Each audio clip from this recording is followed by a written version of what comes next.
Telugu Desam party భవిష్యత్ నేత లోకేష్ బాబు గారిపై సర్వత్రా ఆసక్తి నెలకొంది. ఆయన పార్టీ పగ్గాలు తీసుకుని తెలుగుదేశంకు సెంట్రిక్గా మారనున్నారు. ఈ నేపథ్యంలో మహానాడు పేరుతో జరుగుతున్న కార్యక్రమంలో ఆయన 6 శాసనాల పేరిట ప్రసంగం చేసి ఆరింటిని ప్రకటించారు. ఈ నేపథ్యంలో రాష్ట్రంలో ప్రతిపక్షాలు భిన్నంగా వ్యవహరిస్తున్నాయి. 6 శాసనాలపైన విమర్శలు కూడా చేస్తున్నాయి. ఇలా 6 శాసనాలు వాటిపైన చర్చిద్దాం. ఆయన ముఖ్యంగా తీసుకున్న వాటిలో తెలుగు ఖ్యాతి విశ్వఖ్యాతి అనే ట్యాగ్ లైన్తో తొలిగా మాట్లాడారు. వాస్తవానికి రాష్ట్రంలోని తెలుగు రాష్ట్రాల్లోని తెలుగు వ్యక్తులు ప్రపంచవ్యాప్తంగా వాణిజ్యం ఉపాధి రంగాల్లో ముందే ఉన్నారు. కాస్త తెలుగుదేశం క్రెడిట్ కూడా ఇందులో ఉంది. దివంగత ఎన్టీఆర్ తెలుగు ప్రజల ఖ్యాతిని విశ్వఖ్యాతి చేశారు. తెలుగు భాషను ప్రేమించిన ఆయన తెలుగు వాళ్ళంతా ఎక్కడున్నా ఒక్కటిగా ఉండాలని ఆయన ప్రయత్నం చేపట్టారు. ఈ నేపథ్యంలో తెలుగుదేశం పార్టీ కూడా హిట్ అయిన పరిస్థితి. అదేవిధంగా నారా చంద్రబాబు నాయుడు గారు అధికారంలోకి వచ్చిన తర్వాత ఇంజనీరింగ్ కాలేజీలు పెద్ద ఎత్తున ప్రవేశపెట్టి ఇంజనీరింగ్ విద్య చేపట్టిన వారు దేశ విదేశాల్లో స్థిరపడ్డ పరిస్థితి కూడా ఉంది.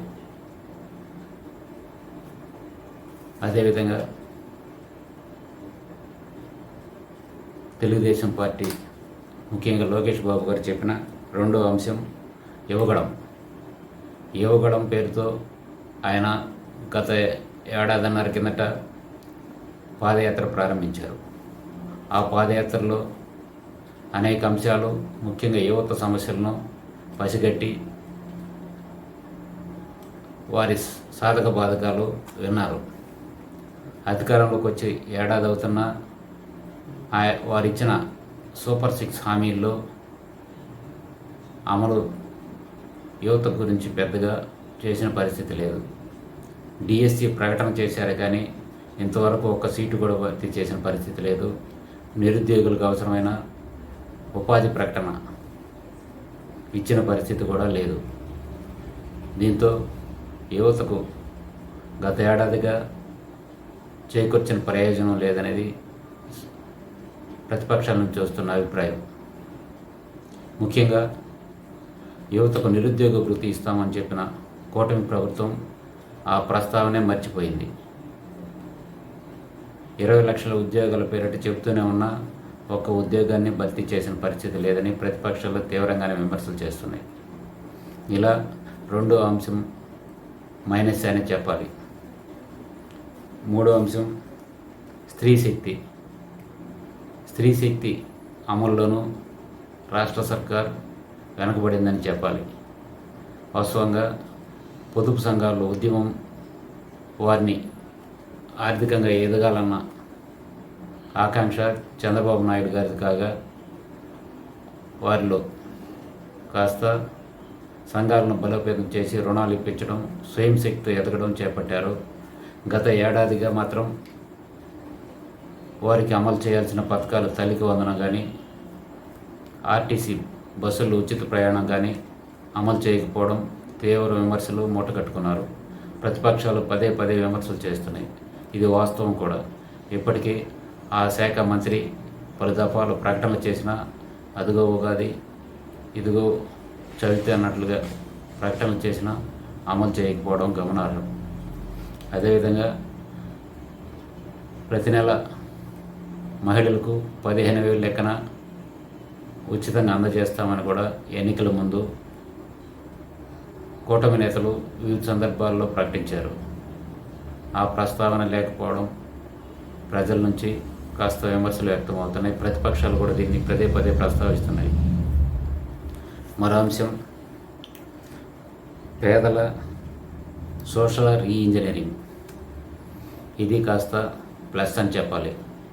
ముఖ్యమంత్రి చంద్రబాబు నాయుడు గారు P4 విధానంతో పేదల భవిష్యత్తులో కాస్త వెలుగు తీసుకొచ్చే ప్రయత్నాలు చేస్తున్నారు.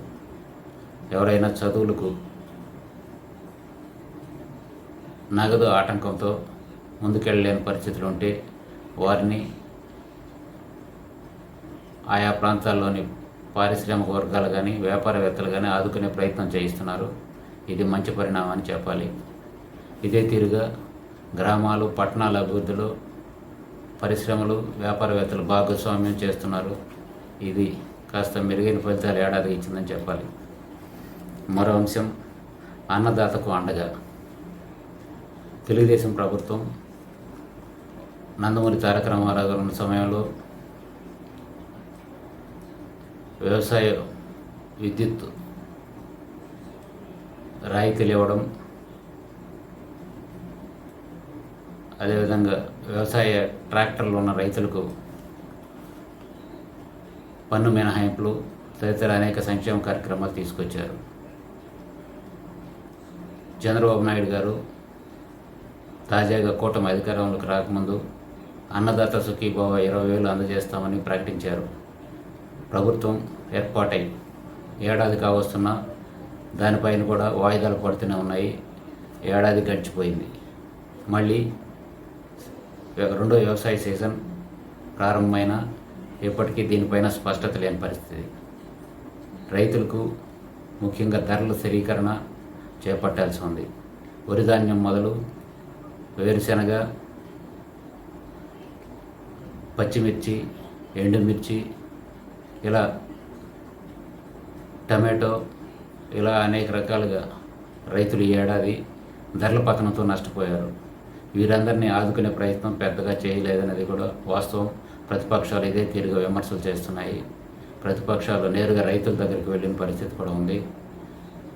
ఇందులో రైతులకు ఈ ఏడాది మేలు జరిగింది తక్కువే అని చెప్పాలి. ఏవో డ్రిప్ ఇరిగేషన్ ఇలాంటి కార్యక్రమాలు తప్ప పెద్ద ప్రయోజనం అనుకున్న పరిస్థితి లేదు. అన్నదాత సుఖీభవ అమలు కూడా వాయిదా పడడం ఏడాదిగా రైతులు నష్టపోయారు. మరో అంశం, చివరి అంశం, కార్యకర్తలే అధినేతగా. ఇందులో మాత్రం రాష్ట్ర ప్రభుత్వం ముఖ్యంగా లోకేష్ బాబు గారు సఫలీకృతులయ్యారు. తమ పార్టీ నాయకులను సభ్యులుగా చేర్చి వారు ఏదైనా ప్రమాదాల్లో మరణిస్తే ఆయా కుటుంబాలకు ఆర్థిక సాయం అందజేశారు. ఇందులో మాత్రం మంచి ఫలితాలు వచ్చాయని ఆ పార్టీ వర్గాలు చెబుతున్నాయి. ఇలా ఆయన ప్రకటించిన 6 శాసనాలపై భిన్న వాదనలు రాష్ట్రంలో వ్యక్తమవుతున్నాయి. వీటిపైన చర్చ కూడా నడుస్తుంది. ధన్యవాదాలు.